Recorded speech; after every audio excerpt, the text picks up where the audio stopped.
Mobil itu memasuki area villa yang luas dengan taman bunga kamboja dan bunga kantil di sisi kiri dan kanannya.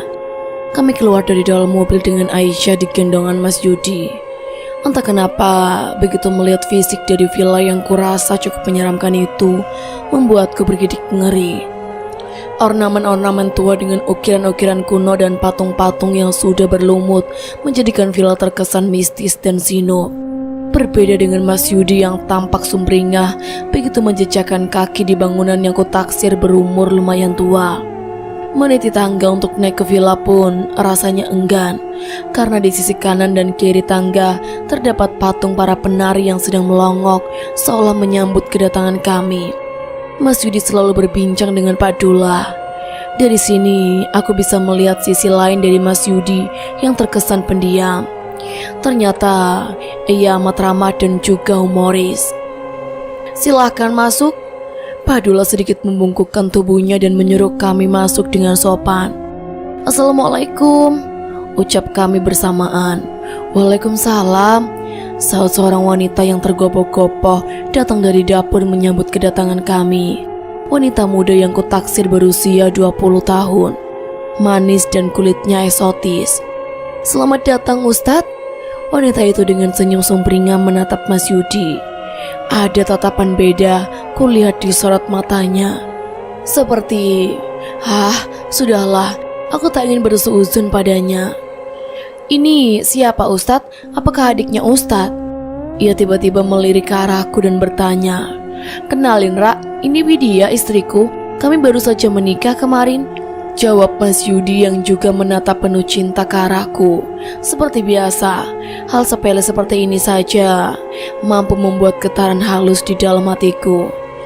"Oh, ini istri." Tak sengaja kulihat butiran kaca di mata wanita muda itu. Ia langsung menoleh ke arah lain saat mata kami bertemu. Lagi aku merasa ada yang aneh dengan wanita muda ini. Ada ketidaksukaan terpancar di matanya saat tahu jika aku ini istri Mas Yudi. Setelah perkenalan singkat itu, aku dan Mas Yudi membawa Aisyah masuk untuk tidur bersama. Kami di satu ruangan tempat tidur. Karena niatnya mau bulan madu, akhirnya Mas Yudi mengalah untuk tidur di kamar terpisah. Biar jika mau enak-enak, dia tinggal panggil aku aja saat anaknya sudah terlelap. Rasanya amat kasihan membiarkan bocah itu tidur sendirian. "Nanti malam jangan lupa ke kamar ya cantik, Mas nungguin kamu loh." Mas Yudi menjawili hidungku genit. Apaan sih? Nanti Aisyah denger, jangan genit-genit." Pungkasku geli. "Loh, kan sudah sah, gak masalah." Satu kecupan mendarat di pipi membuatku merona merah. Ia tertawa geli dan melangkah pergi sembari berucap, "Dah istirahat, Mas nunggu nanti malam." Dan tubuh jangkuk profesional itu hilang di balik pintu. Aku menatap Aisyah sambil menyentuh pipiku yang masih bersemu merah akibat kecupan manja Mas Yudi. 5 bulan aku terombang-ambing dalam derita akibat pengkhianatan suami dan teror simpanannya itu. Tubuhku dan jiwaku terguncang. Lalu Mas Yudi datang sebagai penolong dan sekarang menjadi kebahagiaan tak terkira karena hadirnya. Inilah bukti kasih sayangnya padaku. Aku duduk di bibir ranjang dan membelai rambut malaikat cantik yang sedang terlelap. Amat tenang, sedikit kecupan kulayangkan padanya. Betapa aku mencintai dirinya, walau ia tak tumbuh dalam rahimku. "Aisyah, Mama akan menjagamu. Tidurlah Aisyah sayang." Indera pendengaranku menajam, seperti ada sesuatu di balik jendela. Aku beranjak dan melangkah pelan menuju jendela. Bertepatan dengan tersibaknya tirai jendela, aku mendengar amat jelas suara derap kaki dan siluet kain hitam hilang di balik tembok tak jauh dari jendela kamar. Perlu mengucur, siapakah barusan yang berada di balik jendela? Manusia ataukah... "Mama?" Suara Ai membuyarkan lamunanku. Aku segera berbalik dan mendekat pada gadis kecilku ini. "Iya sayang." "Mah, Ai lapar, mau makan." Gadis itu sesekali menguap sambil mengelus perutnya. "Oh iya nak, ayo kita ke kamar papa," ajakku. Ia mengangguk dan meminta digendong olehku. Aku menggendongnya melangkah keluar kamar. Gelap. Ruangan di villa itu gelap. Hanya sedikit sinar dari celah jendela membuat netra aku bisa menangkap siluet bayangan hitam yang sama melesat dari arah kamar suamiku, Mas Yudi. "Mah, takut." Aisyah mempererat pegangan tangannya dan menenggelamkan wajahnya di dadaku. Tanganku bergerilya mencari saklar lampu dan ruangan menjadi terang. Namun, hawa mistis masih juga terasa. Aku bergegas menuju kamar Mas Yudi yang berada di seberang kamarku. Sepi, sepertinya Mas Yudi sedang tertidur. "Mas," panggilku. Tak ada sahutan. Apakah Mas Yudi tak ada di kamarnya? Aku menyentuh handle pintu. Terbuka. Pintu tak terkunci. Dengan rasa penasaran yang membuncah, kulangkahkan kaki masuk ke kamarnya Mas Yudi. Astaga! Mas Yudi yang mendengar suaraku langsung tercingkat. Ia membenarkan letak selimut dan menutup tubuhnya. Ia pun sama kagetnya seperti diriku. "Mas Yudi, kenapa begini?" Aku menunjuk tubuh Mas Yudi yang tadi sempat kulihat hampir polos. Beruntung, Aisyah tak melihat dan masih menatap ke tempat lain. "Kenapa? Bukannya kamu tadi sama aku?" Mas Yudi memberi kode padaku. "Kita? Ngapain? Aku baru keluar kamar loh, Mas. Itu aja karena Aisyah mendadak minta makan, Mas," sahutku. "Tapi, jadi yang tadi itu siapa? Wajah dan tingkahnya sama seperti dirimu." Mas Yudi berucap seraya memakai satu persatu pakaiannya saat aku berbalik dan berjalan mendekati pintu dengan wajah Aisyah yang menunduk dalam dadaku. "Aku mau cari makanan di luar, Aisyah lapar." Aku melengos dan berjalan cepat keluar dari kamar. Perih, hatiku seperti luka yang dilumuri perasan air jeruk. Aku tak ingin menangis di hadapan Aisyah. Bocah kecil ini tak boleh tahu luka yang ditorehkan papanya.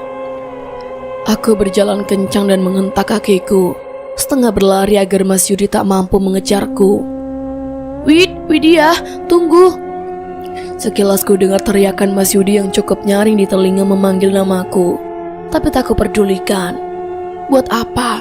Buat apa bicara jika ia sudah melakukan hal yang sakral itu dengan orang lain, bukan dengan diriku? Apa sebegitu gampangnya ia menyerahkan hal suci kepada wanita lain yang bukan istrinya? Aroma menyengat memanjakan indera penciumanku. Sejenak aku bisa melupakan amarahku pada Mas Yudi. Bau masakan ini membuat perutku meronta. Begitupun Aisyah yang tiba-tiba bangun dan mengangkat wajahnya menatapku. "Mah, masakan apa ini? Wangi, Mah." Bocah lucu itu mengerjapkan matanya. "Iya, Ai, sepertinya ada yang masak di dapur." Seraya melangkah menuju dapur, aku mengelus punggung bocah 4 tahun itu dengan sayang.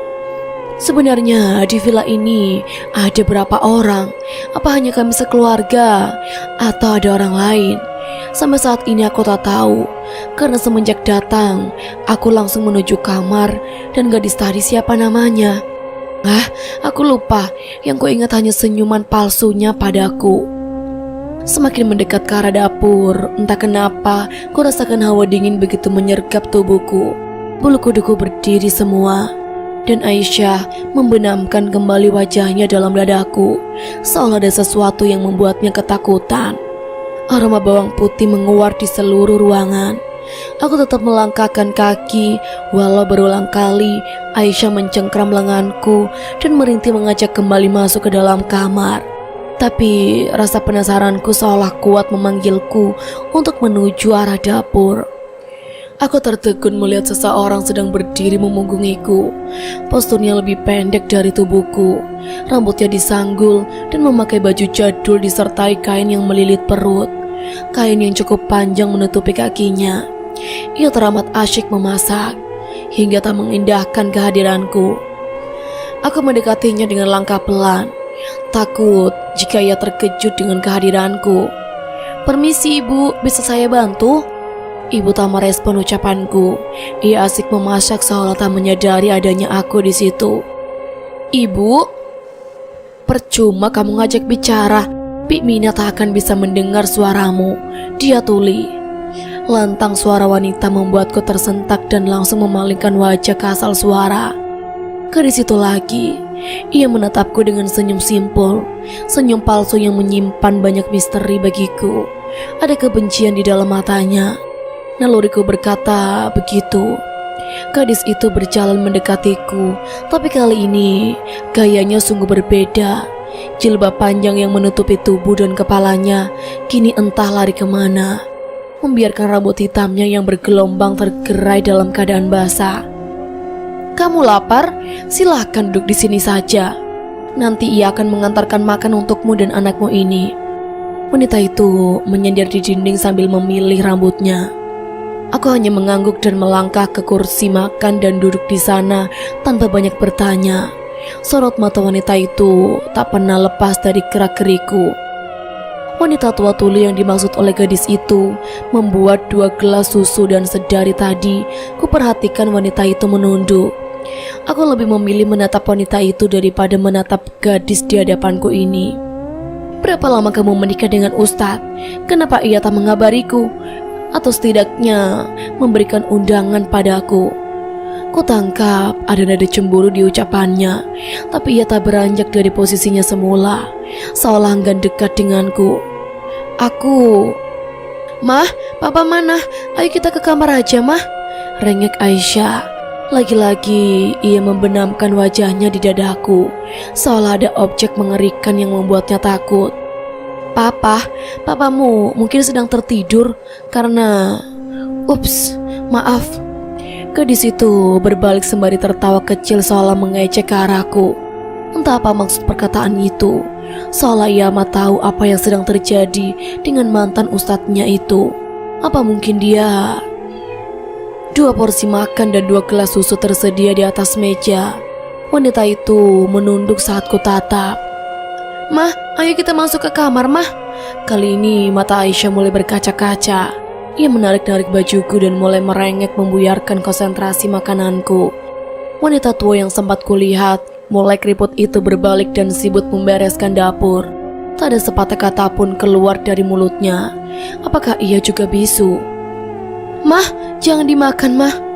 Hampir saja habis kesabaranku menghadapi sikap Aisyah yang mendadak menyebalkan itu.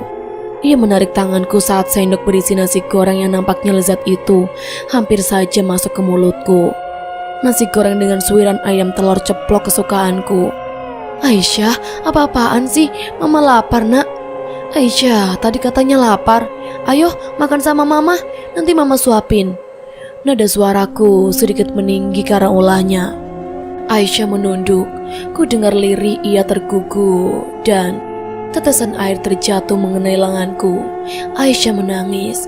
Saat itu pula rasanya perih hatiku. Aku memang sangat keterlaluan. Aku belum bisa menjadi ibu terbaik untuk Aisyah. "Makanlah sebelum hari semakin malam." Ku dengar sentakan tepat di belakang punggungku. Aroma melati seketika menyeruak menyengat masuk ke dalam indera penciumanku.